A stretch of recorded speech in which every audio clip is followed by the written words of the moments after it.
For decades, Pokemon has been one of the biggest media franchises out there. And every video game generation could surprise us with new Pokemon and new features. Some of the features were a major improvement, and some of the features we didn't like that much. And I wonder if the new Pokemon remakes are the same. Can they surprise us and stun us with new features?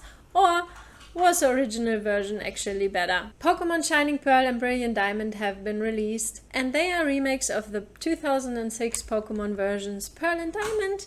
And let's see if they are as good as the original or even better. And if you haven't figured out yet if you should purchase one of the games, I hopefully can help you making this decision. I have been checking out this game for quite a bit, and so far I gotta say there are features that I enjoy and features that could have been improved. Anyway, while a lot of people criticize the character design, I find that these characters are quite adorable. You see this a little guy who has a blue cap and a red hat, and the face, in my opinion, looks pretty average and pretty blunt. There is not much character to it, and you have a lot of those people actually who don't have any special outfit. Like, you could give him a little bit more detail in his outfit and not just like a plain red shirt and some blue pants and a cap. There's really not much to it. Of course, later in the game we experience a lot of cool characters. We meet so many cool new people that some of them I really can't remember from the original game, but some of them definitely been there. So when we come to the battle system or the battle mode, we for the first time have really good animations when it comes to Pokemon attacks.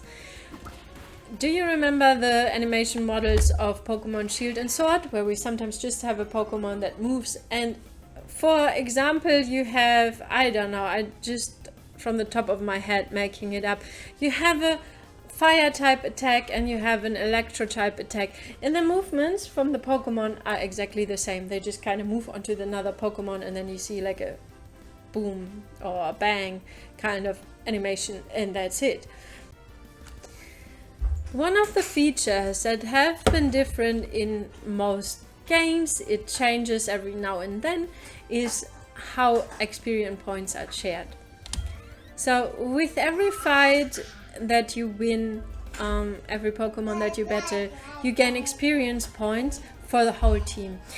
I can't find yet how to switch it off. I don't know if there's a possibility to switch it off, but you don't have to switch it on. It just automatically happens. It's not that you need an item or anything for the experience points to get shared. It just happens.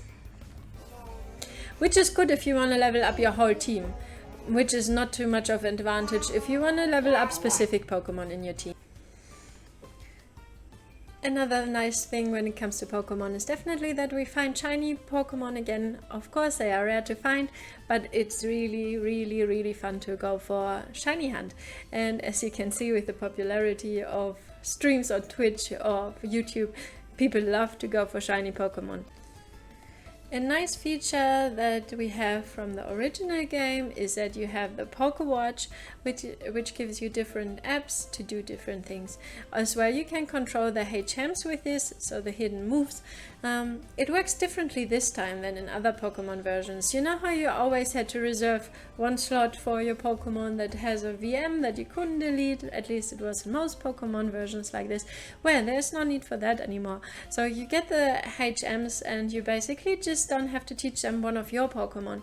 You use your HM and then a wild Pokemon just comes and smashes a rock for you, flies you, all the things you know that HMs used to do, and you don't have to teach it one of your Pokemon, which takes up a slot for Pokemon moves, which is sometimes a bit annoying because you teach a move to a Pokemon and then you're like, man, I want to get another move in there, but I can't because I need all these HMs.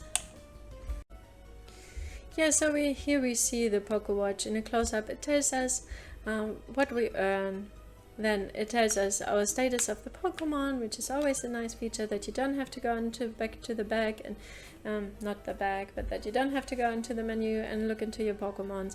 You can see the hidden moves you earned, and you can see what time it is, of course, and you can use a calculator, which is a neat feature. Why not? I mean, when do you ever have to calculate anything in Pokemon? But maybe you want to calculate how much money you can spend on Pokeballs. Are you playing Pokeball while you're doing Pokemon while you're doing your homework? Who knows?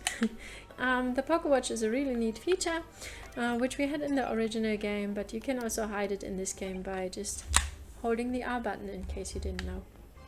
So there's a couple of other nice features in the game. For example, you have the underground, which hasn't been in the original Pearl and Diamond, but which give you access to really rare Pokemon, and also a co-op mode, which is different to anything else you had in the game before. When it comes to the Pokemon itself, in my opinion, Generation 4 is an awesome generation.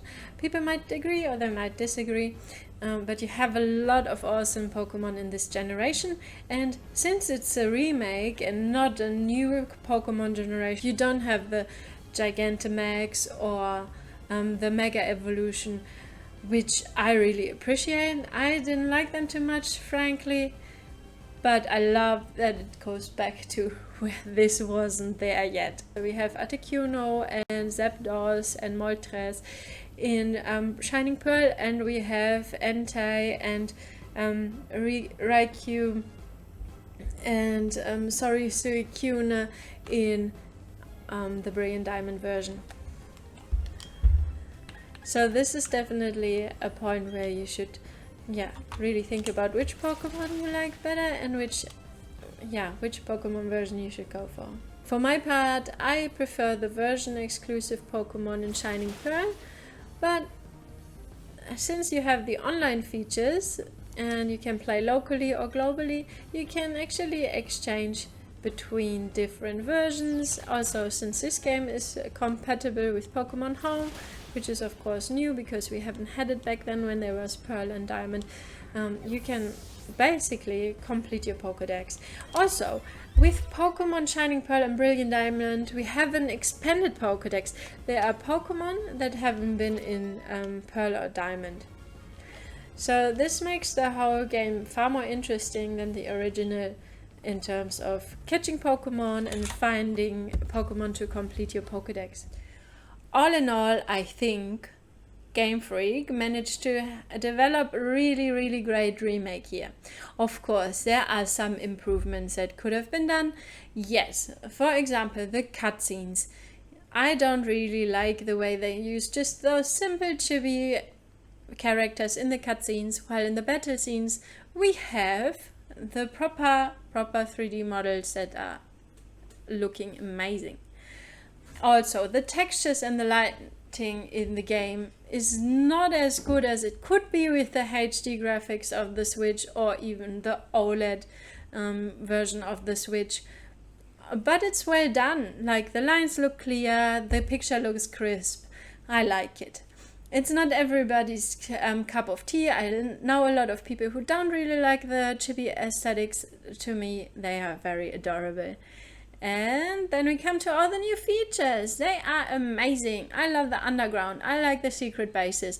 I like the return of the Pokewatch, though it is questionable how much you really need the Pokewatch. The new hidden moves that you don't have to teach them your Pokemon itself. Yes, awesome. Not that the hidden moves are new, but you know what I mean. The whole system with the hidden moves is improved. And last but not least, I really like Generation 4.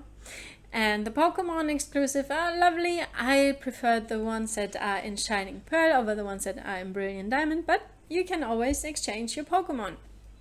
And it is a lot easier than back in the day when we all had to still connect our Game Boys with a link cable and then try to find someone who has actually the Pokemon that you like or the Pokemon version that you don't have. So you don't really have to buy both versions anymore if you want to complete your this time extended Pokédex. I love about the game that it brings back so many old nice memories that I had when I played the Pokemon Pearl and Diamond version. So I think this remake is great, though not perfect, of course. But since this year didn't have a lot of good remakes, and I can say that because we are already at the end of the year almost, this is one of the best remakes the year 2021 has seen. You can be of different opinion here, of course, but I think this is a quite nice remake and worth buying because it's fun. I don't think I had that much fun playing a main Pokemon game in years. I hope you enjoyed watching this video, and if you did so, hit subscribe. Thank you for watching and stay sweet.